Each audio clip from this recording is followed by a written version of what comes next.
100 நாள்ல பிஜேபி ஆட்சி கலைன்னு நினைக்கிறீங்க? கன்ஃபார்ம் கலையும். கலையுமா? இந்த 3வது வாட்டியும் பிஎம் மோடி தான் வந்திருக்காரு. இதை பத்தி உங்க கருத்து என்ன? உங்களுக்கு வரக்கூடாதுன்னு நினைச்சோம். அந்த ராமர் கண்ணு உண்மையா இருந்ததுன்னா அவங்க 2 பேரும் வெளியே வந்து ஆட்சி டிஸ்மிஸ் ஆகணும்னு கடவுளை வேண்டிக்கிறேன். ஏன் இந்த மோடி இவ்வளவு பயப்படுறீங்க?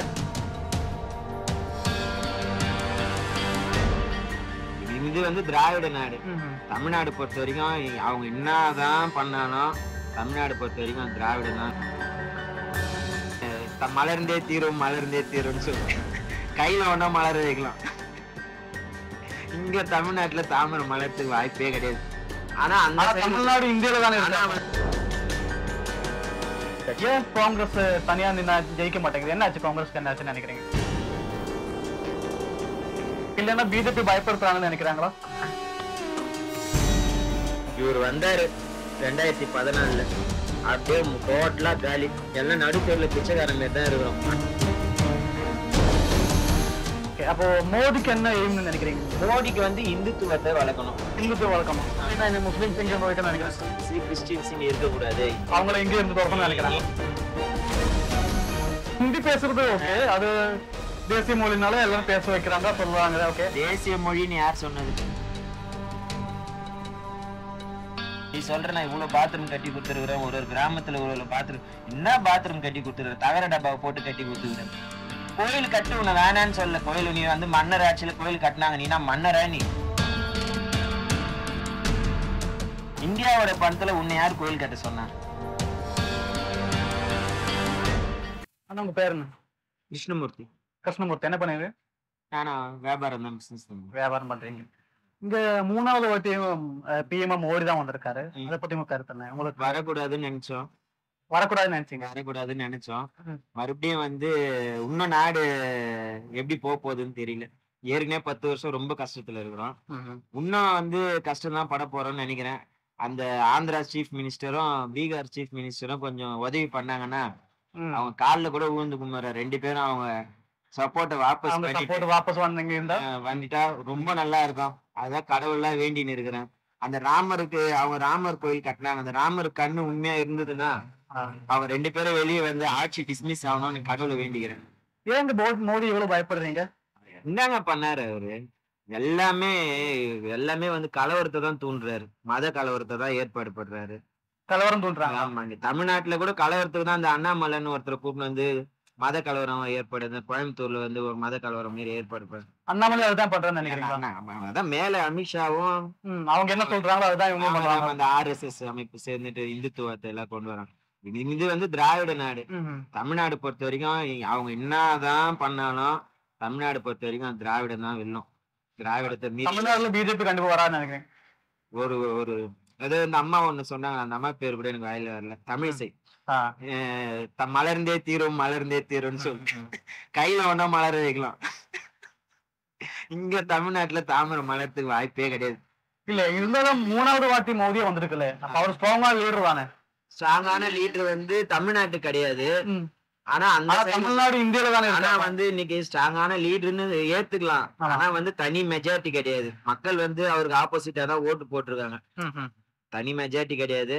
ஆனா அந்த 2 கட்சி விலகிடுச்சுன்னா அவரை டிஸ்மிஸ் பண்ணிட்டு வேற இந்தியா கவர்மெண்ட், இந்தியா கூட்டணி கவர்மெண்ட் ஆட்சி வரணும். நான் நினைச்சது ஒண்ணு ராகுல் வரணும். அப்படி இல்லைன்னா அவங்க மேல இருந்த அந்த லேடி ஒருத்தவங்க இருக்காங்கல்ல, அவங்க பேரு என்ன, மேற்கு வங்காள சீஃப் மினிஸ்டர் மம்தா பானர்ஜி.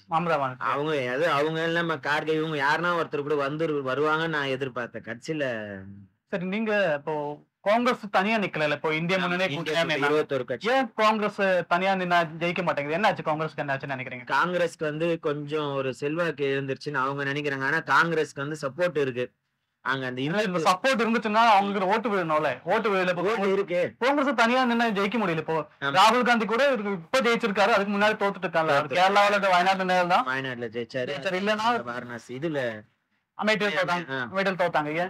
அப்ப என்ன நினைக்கிறீங்க? என்னாச்சு காங்கிரஸுக்கு? என்னாச்சுன்னு நினைக்கிறீங்க? காங்கிரஸ் கொஞ்சம் செல்வாக்கு இழந்ததுதான். கொஞ்சம் செல்வாக்கு இருந்துட்டாங்கன்னு நினைக்கிறேன். இல்லன்னா பிஜேபி பயப்படுத்துறாங்கன்னு நினைக்கிறாங்களா? இல்ல பிஜேபி எல்லாம் பயப்படுத்துறதுல காங்கிரஸ் கடல் மீறியது. காங்கிரஸ் வந்து கடல். பிஜேபி பயப்படுத்த முடியாது. பிஜேபி இப்ப வந்தது.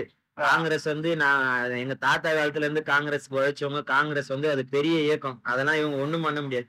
மக்கள் மேல கொஞ்சம் காங்கிரஸ் மேல கொஞ்சம் அதிருப்தியா இருக்கிறாங்க. ஆனா மாறும். ஏன் நினைக்கிறீங்க அதிருப்தியா இருக்காங்க? அதுதான் எனக்கு ஒண்ணும் புரியல. காங்கிரஸ் நல்லதுதான். என்னன்னா மன்மோகன் சிங் 10 வருஷம் ஆண்டாரு. தமிழ்நாட்டுக்கு நல்லதுதான். நிறைய காலேஜ் வந்தது, மெடிக்கல் காலேஜ் வந்தது. அதுக்கப்புறம் பிரிட்ஜிங்க, கத்திப்பாறை பிரிட்ஜ், ஆவடியில எல்லா இடத்துலயும் பிரிட்ஜ், தேசிய நெடுஞ்சாலை எல்லாமே நல்லதுதான். பணம் பொருளாதாரம் சூப்பரா இருந்தது, வருமானம் முன்னேற்றம் எல்லாம் இருந்தது. இவர் வந்தாரு 2014ல, அப்படியே டோட்டலா காலி.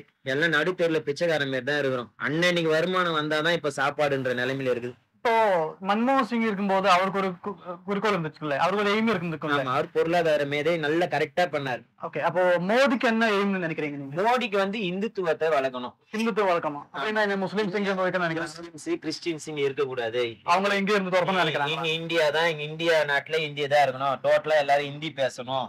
இதெல்லாம் வந்து ஹிந்தி பேசுறது ஓகே, அது தேசிய மொழினால எல்லாம் பேச வைக்கிறாங்க சொல்லுவாங்க. ஓகே, தேசிய மொழின்னு யார் சொன்னது? தேசிய மொழின்னு ஒண்ணு கிடையாது. உனக்கு ஹிந்தி, எனக்கு தேசிய மொழி, எங்களுக்கு தமிழ் தாய்மொழி, தமிழ் மொழி எல்லாருமே எல்லா மொழியும் சம்பந்தப்பட்டதுதான் ஒரு நாடு. உனக்குன்னு வந்து தேசிய மொழின்னு ஹிந்தி நீ அவனே எழுதி கொடுக்கலையா? யாரும் எழுதியும் கொடுக்கலையா? இவரெல்லாம் எழுதி நீ என்ன ஹிந்தி படிக்கிற, நீ என்ன சொல்றது? என்னோட மொழியை நான் பேசணும். அது ஒரு லாங்குவேஜ் வேணா பாக்கலாம்ல, ஹிந்தி ஒரு லாங்குவேஜ் வேணா கத்துக்கலாம். அது நீ வந்து திணிக்க கூடாது. நான் கத்துக்கிறேன், அது எனக்கு விருப்பம் இருந்தா நான் பேசணும்னு தான் நான் கத்துக்க போறேன். அது வந்து நீ சொல்லிதான் வந்து என்னை வற்புறுத்தி தான் நீ படிக்கணும்லாம் எனக்கு ஒன்னும் அவசியம் கிடையாது. அது உங்க இடத்துல வச்சுங்க. லாங்குவேஜ் பார்த்தா பிரச்சனை இல்ல, பிரச்சனை இல்ல. ஆமா, அது நம்ம கல்ச்சருக்குள்ள இம்ப்ளிமெண்ட் பண்ண பாக்குறாங்க. ஆமா, இங்க மொத்தமாவே ஹிந்தி எல்லாம் பேசணும். அதுவும் இல்லாம ஃபர்ஸ்ட் எனக்கு தெரிஞ்சு இவர் இந்த ராமர் கோயில் கட்டு ஒண்ணு வேணான்னு சொல்லல. இத்தனை கோடி செலவு பண்ணி கட்டின அது எதனா ஒரு ஹாஸ்பிட்டல் அந்த இடத்துல எவ்வளவு ஒரு உத்தரப்பிரதேசத்துல ரொம்ப படிப்பு அறிவில்லாத மாநிலம், இத்தனையும் பெரிய ஸ்டேட், படிப்பு அறிவில்லாத. எனக்கு தெரிஞ்சு நான் சொல்றேன், படிப்பு அங்க ஸ்கூல் வசதி இல்ல, அது இல்ல, பாத்ரூம் வசதி கூட இல்ல. நீ சொல்ற நான் இவ்வளவு பாத்ரூம் கட்டி கொடுத்துருக்கிறேன், ஒரு கிராமத்துல இவ்வளவு பாத்ரூம், என்ன பாத்ரூம் கட்டி கொடுத்துருக்க? தகர டப்பாவை போட்டு கட்டி கொடுத்துருக்கிறேன். இவ்வளவு கோடி செலவு பண்ணி அந்த கோயில் கட்டினியா? அவங்க கோயில் கட்டு உன்னை வேணான்னு சொல்ல. கோயில் நீ வந்து மன்னர் ஆட்சியில கோயில் கட்டினாங்க, நீனா மன்னரா? நீ மக்களால தேர்ந்தெடுக்கப்பட்ட ஒரு பிரதிநிதி, பிரதமர். நீனா மக்களுக்கு சுகாதாரம், கல்வி, அப்புறம் வந்து போக்குவரத்து துறை, இந்த மாதிரி பிரச்சனையை தான் நீ பாக்கணும். அத உணவு அந்த பிரச்சனையில இல்லாத அளவுக்கு நல்லபடியா பாக்கத்தான். கடவுள் வந்து கும்புறவன் அவன் கும்பிட்டு அவன் செலவு பண்ணி அவன் கட்டி போறான். இந்தியாவோட பணத்துல உன்னை யாரு கோயில் கட்ட சொன்னா? மக்கள் பணத்துல யாரு கோயில் அவர் சொன்னாங்களா? அது ஏன் கட்டினாங்கன்னு தெரியும்ல. அது ஏன் கண்ண அவனை இடிச்சுட்டு போனானுங்களா? என்ன கதனே இன்னத்துக்கு சரி. அவனே ராமரோட எடுத்து நீங்க தான் கலவரம் பண்ணி, நீங்க தான் காங்கிரஸ் உடச்சு, நீங்க தான் இந்துத்துவத்தை உருவாக்கி, நீங்க பிஜேபின்னு ஒரு கட்சி ஆரம்பிச்சு, நீங்க என்னதான் நீங்க வேணா பாருங்க, இன்னும் ஒரு 10 மாசத்துல இவங்க ஆட்சி டிஸ்மிஸ் ஆகி, 10 மாசம் கூட கிடையாது, ஒன்னும் சபாநாயகர் எலெக்ஷன் அன்னைக்கு 22 21 நான் நியூஸ்ல பார்த்தேன். அன்னைக்குதான் இருக்குது இவனுங்களுக்கு பெரிய இது அன்னைக்கு வச்சு. ஆனா நம்ம ஆளுங்களும் போயிருக்காங்க 40 பேரு. நம்ம ஆளுங்க விட மாட்டாங்க. நம்ம ஆளுங்க 40 பேருமே சரியான பேச்சாளர் தான். இங்க இருந்து இன்னொருத்தங்க போயிருக்காங்களா, அவங்க முனைவர், அவங்கள தமிழ்ல கீழே கிழிப்பாங்க. அவங்க இங்கிலீஷ்லயும் முனைவர் தான். அவங்க நல்ல பேரு எனக்கு தெரியல. அவங்க தமிழ்ச்சி தங்கபாண்டியன் அவங்க, அப்புறம் திருமாவளவன், அப்புறம் ராசா, டிஆர் பாலு அண்ணன், எல்லாம் பெரிய பெரிய பேச்சாளர் தான் உள்ள போய்க்கிறாங்க.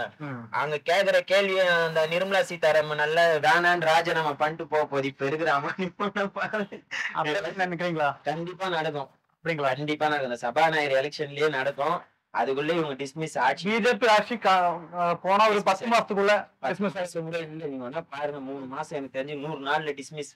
100 நாள்ல பிஜேபி போயிட்டு அடுத்த யாரு பிரதமர் யாரு வருவாங்க? இவங்க 2 பேர் இந்த பக்கம் அலையன்ஸ் வந்தாங்கன்னா 21 பேர், 21 கூட்டணி, இதுல 2 வந்தா 23 பேர்ல யார் மெஜாரிட்டி இருக்கிறாங்களோ அவங்கள பிரைம் மினிஸ்டர் ஆக்கிட்டு அவங்க கூட்டணி.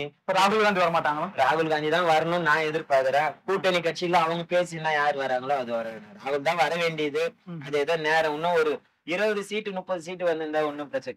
இப்பேற்பட்ட உத்தரப்பிரதேசத்துல 80 சீட்ல 37 சீட்டு அடிச்சிட்டு வந்தாங்க. இவங்க என்ன சொன்னாங்க, 400 சீட்டு வரும்னு சொன்னாங்க. கூட்டணி நின்று அவங்க ஜெயிச்சாங்க. ஆமா, கூட்டணி தனியா நின்று ஜெயிக்க முடியாதுதான். அவங்க வந்து தனித்தனி ஜெயிச்சதாங்க. அவங்களுக்கு மெஜாரிட்டி இருக்கு, நம்ம உயர்த்திடலாம். ஆனா 21 கூட்டணிக்கு வந்து ஒன்னும் இது பண்ணி உன்னை வெளியே அனுப்பணும் தான் நாங்க வந்து பண்ணிருக்கிறோம். அது கண்டிப்பா இன்னும் 100 நாள்ல அது நடக்கும். 100 நாள்ல பிஜேபி ஆட்சி கலையும் நினைக்கிறீங்க? கன்ஃபார்ம் கலையும். கலையுமா? கண்டிப்பா கலையும். காத்திருந்து பாப்போம். பிஜேபி ஆட்சி கலைன்னு சொல்லி உங்க பேரு மறுபடியும் கிருஷ்ணமூர்த்தி. கிருஷ்ணமூர்த்தி அண்ணா சொல்லியிருக்காரு. பிஜேபி ஆட்சி கலையும், ம், இந்துத்துவாவும் ஒழியும், ம். சுதந்திரமான நாடு, சுதந்திரமான இந்தியா, எல்லாருக்கும் சமத்துவம், இது கண்டிப்பா நடக்கும். இது ராகுல் காந்தியால கண்டிப்பா நடக்க முடியும். ராகுல் காந்தி மட்டும்தான் அது செய்வார். இவர் சொல்ற மாதிரி நடக்குமான்னு நம்ம காத்திருந்து பார்க்கணும். காத்திருந்து பார்ப்போம்.